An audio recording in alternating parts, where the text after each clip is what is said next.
Bienvenido a Happy Psicología. Prepárate para dominar la carrera de psicología viendo vídeos y escuchando audios. ¡Empezamos!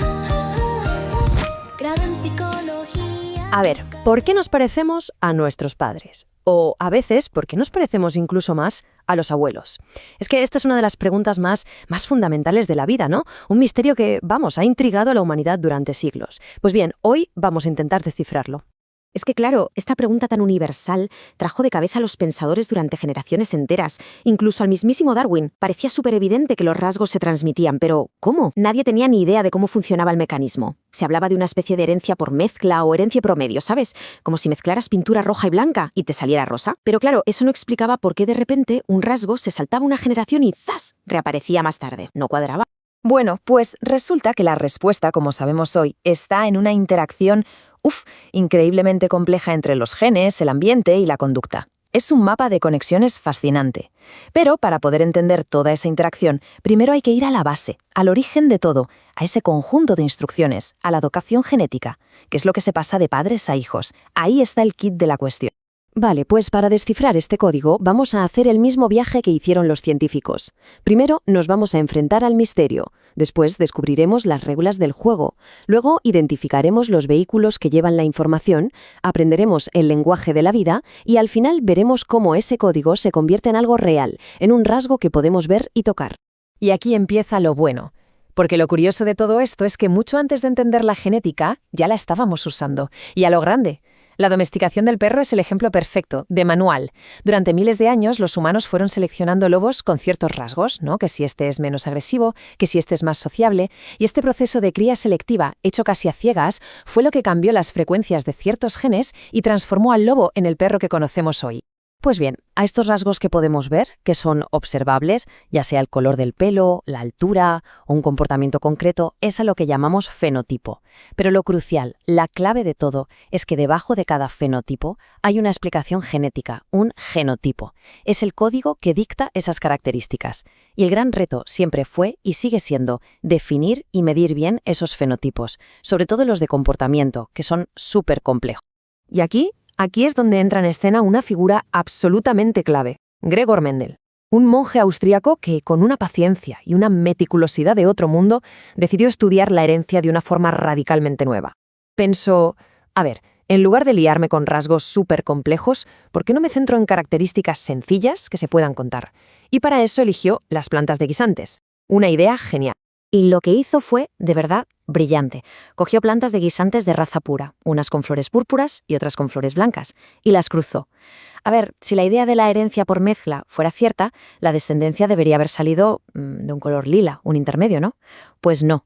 Para sorpresa de todo el mundo, toda la primera generación, la que llamó F1, salió con flores púrpuras. El rasgo blanco parecía haberse esfumado, desaparecido por completo. A raíz de este resultado tan inesperado, Mendel acuñó dos conceptos que son la base de todo. Llamó dominante al rasgo que sí se veía en esa primera generación, o sea, el color púrpura. Y llamó recesivo al que se quedaba oculto, el color blanco. Esto fue una revelación. Demostraba que los factores hereditarios no se mezclaban como pinturas, sino que uno podía tapar, enmascarar al otro. Pero esperad, que la verdadera genialidad viene ahora. Mendel dejó que esas plantas de la F1, las púrpuras, se autofecundaran. Y entonces, tachán, sorpresa. El rasgo recesivo, el color blanco, el que dábamos por perdido para siempre, reapareció. Y lo más increíble no fue solo que volviera, sino que lo hizo siguiendo una ley matemática, precisa, predecible.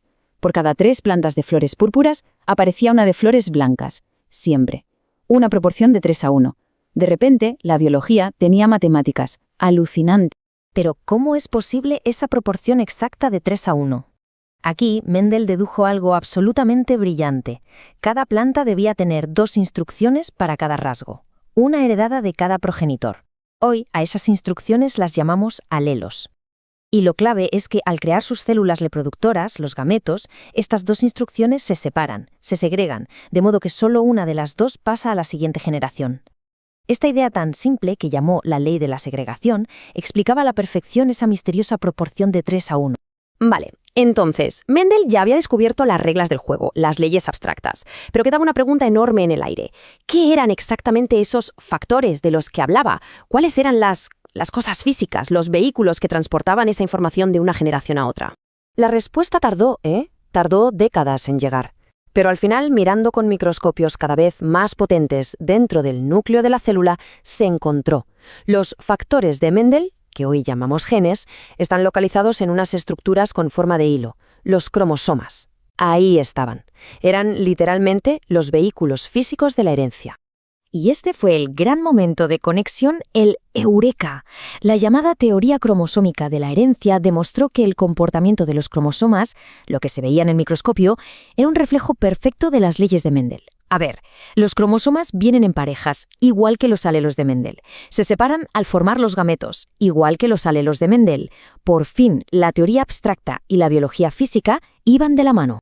El proceso celular que hace posible todo este tinglado se llama meiosis, y es una forma de división celular increíblemente elegante. Está especializada en una sola cosa: crear los gametos, lo que hace reducir a la mitad el número de cromosomas, para asegurar que cada óvulo o espermatozoide reciba solo un juego de la información genética. Es, la maquinaria biológica que ejecuta a la perfección las leyes de Mendel, y que garantiza no solo la herencia, sino también la diversidad en cada generación. Muy bien, ya sabemos que los genes están en los cromosomas. Pero, ¿de qué están hechos los propios cromosomas? Había que hacer un zoom todavía más potente para encontrar la molécula que, de verdad, contiene las instrucciones de la vida. Y en 1953, James Watson y Francis Crick, que hay que decir que se basaron en el trabajo crucial de Rosalind Franklin, desvelaron por fin la respuesta: el ácido desoxirribonucleico, el famosísimo ADN. Y propusieron una estructura que era, como dijo Watson, tan bella que tenía que ser la correcta. Una estructura elegantísima y a la vez súper funcional, la doble hélice. Y aquí es donde se descubre la simplicidad tan asombrosa que hay detrás de todo. El lenguaje de la vida está escrito con un alfabeto de solo 4 letras. Son las bases nitrogenadas adenina, timina, citosina y guanina, o A, T, C y G para los amigos. Y la regla de oro, el secreto de todo esto, está en cómo se emparejan. La A siempre va con la T y la C siempre va con la G. Siempre. Esta regla de emparejamiento tan estricta es lo que llamamos complementariedad, y es básicamente el secreto de la vida. ¿Por qué? Porque permite que la molécula de ADN se copie a sí misma con una precisión asombrosa.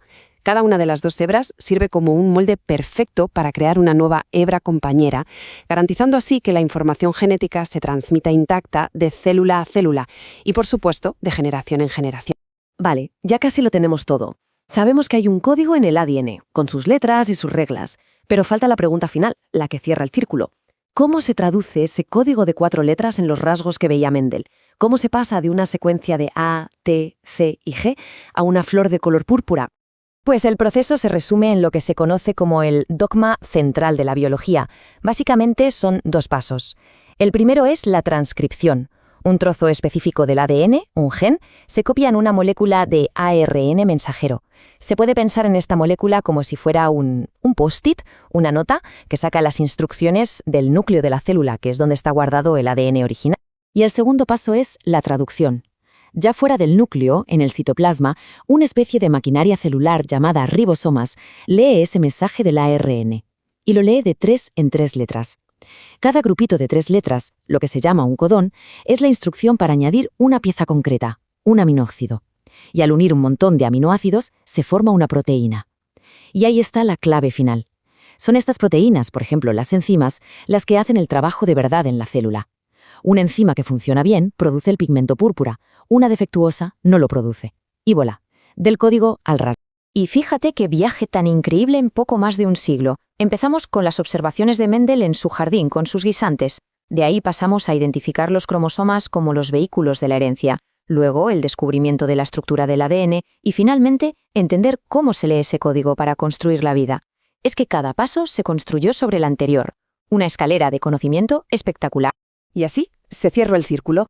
Hemos pasado de un misterio ancestral, de una pregunta que se hacía a todo el mundo, a poder leer, literalmente, el libro de instrucciones de cualquier ser vivo.